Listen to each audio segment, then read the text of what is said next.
हामी चाहिँ लालबाग जाँदैछौँ है ब्याङ्गलोरको 3 जना। यता म, यता चाहिँ छोरी, यता चाहिँ बाबा। हामी जाँदैछौँ। यता नजानी टोलीहरू हुनुहुन्छ। ए भएन कि यो यहाँ तल काट्नुलाई नजानी टोली कसको यता सुतिरहन्। म चाहिँ भोलि आउँछु घुम्न। यदि आज लालबाग खाली होला।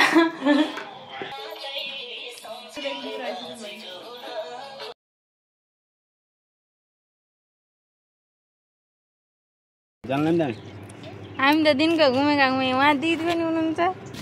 यो पनि छ होइन लगेका लाइफमा पहिलोचोटि यो समातेँ।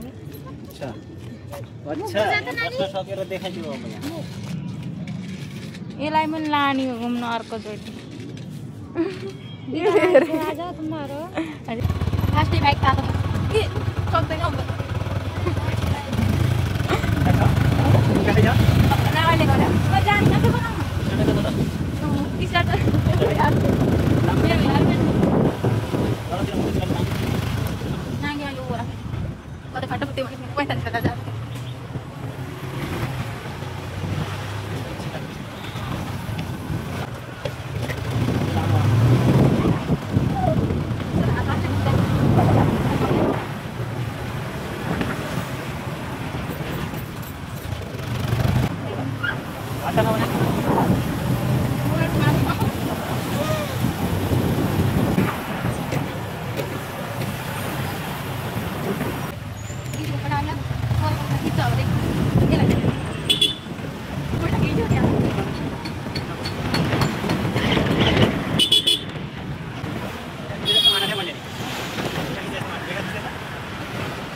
फाइनली हामी पार्कमा पुगिसक्यौँ है गाइज।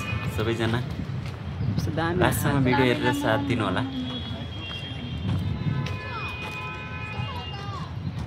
भर्खर हामी पार्कमा पुग्यौँ है। यस्तो राम्रो भ्यू छ हेर्नु।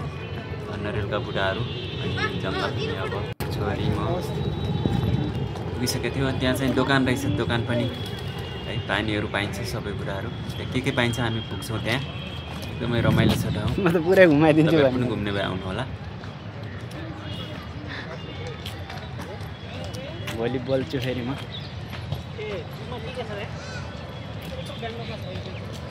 कताबाट जाने?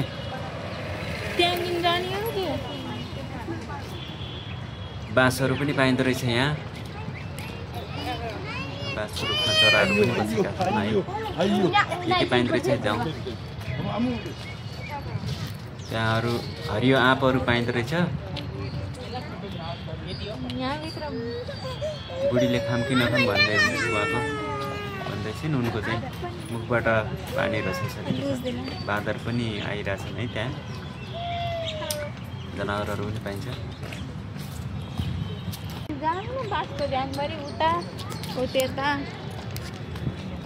बाँदरसँग फोटो खिच्न लागि एकछिन।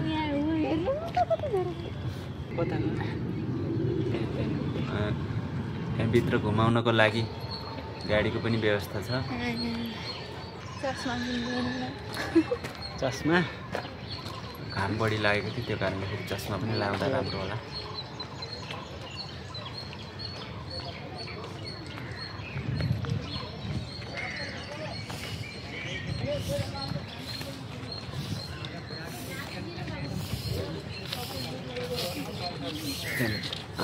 आँपहरू देखेपछि हामी चाहिँ त्यहाँ गइरहेछौँ है।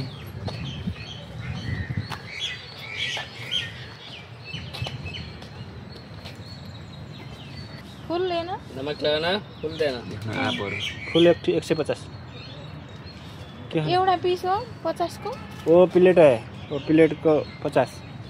तो पूरा तो 50। कम डाल दीजिए 150। तो खा फिर मैं वीडियो बनाऊंगा।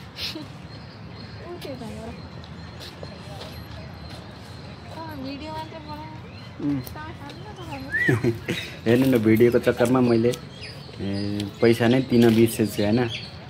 फेरि त्यहाँ पुगेर फेरि पैसा दिन फर्के म।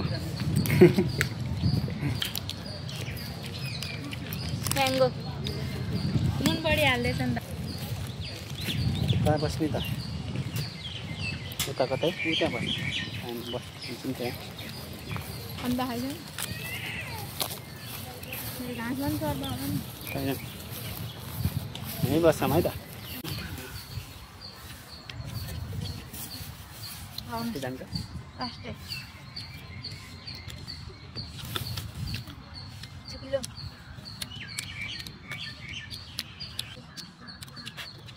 त्यहाँ बसेर एकछिन हामीले हरियो आँप खायौँ होइन, नुन खुर्सानी हालेर। त्यस पछाडि लास्टै चुपिलो पनि थियो, मिठो पनि थियो है। 150 गर्नु नि 80-90 रुपियाँ। एकछिन हामीले खाँदाको भिडियो बनायौँ है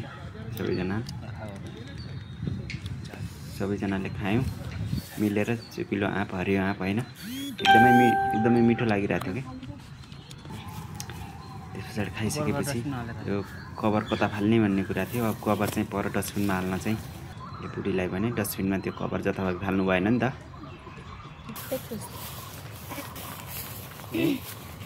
एकदम चुकिलो खाएपछि मुख रसिलो पसिलो भएको थियो। फेरि हामी हाँस्दै सबैजना खुसी हुँदै फेरि गयौँ हामी अगाडि घुम्नतिर माथितिर। फेरि यस्तो राम्रो गार्डनमा पुग्यौँ होइन, एकदमै राम्रो गार्डनमा पुग्यौँ। दामी भ्यू छ जतासुकै। तपाईँहरू पनि घुम्ने भए भिजिट गर्नु होला। एकदमै हेर्नु त माइन्ड नै फ्रेस गराइदिन्छ है। कहिलेकाहीँ छुट्टी भएको समयमा माइन्ड फ्रेस गर्नको लागि आउँदा राम्रो हुन्छ है।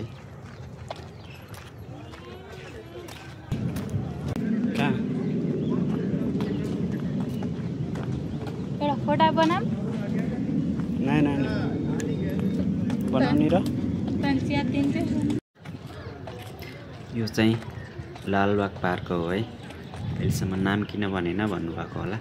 धेरै कतिपयले त थाहा पाइसक्नु भएको होला लालबाग पार्क हो भनेर देखेर है।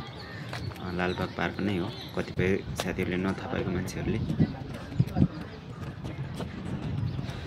यिनीहरूले टिकटक बनाइदिए भनेर चाहिँ म टिकटक भिडियो बनाउन, रिल्स भिडियो बनाउनतिर लागेँ। उनीहरूको हिँडेको है।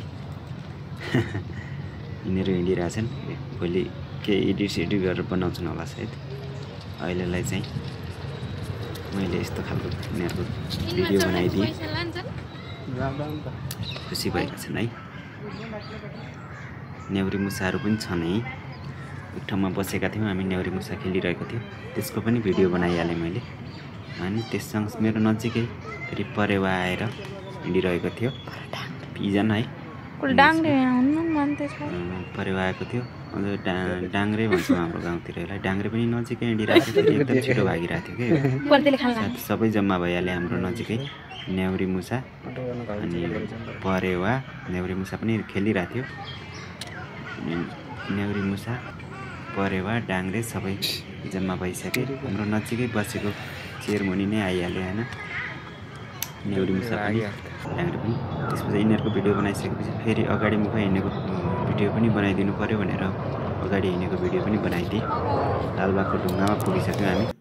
फर्क्यो पछाडि फर्क्यो। फोटो खिच्न लाएन मैले, भिडियो बनाउन लाग्छु पछाडि। फोटो खिच्ने पोजमा थिए उनीहरू, म चाहिँ भिडियो बनाइरहेको थिएँ।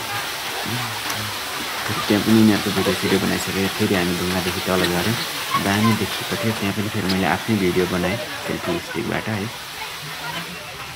आफ्नै भिडियो बनाएँ। रमाइलो लाग्यो।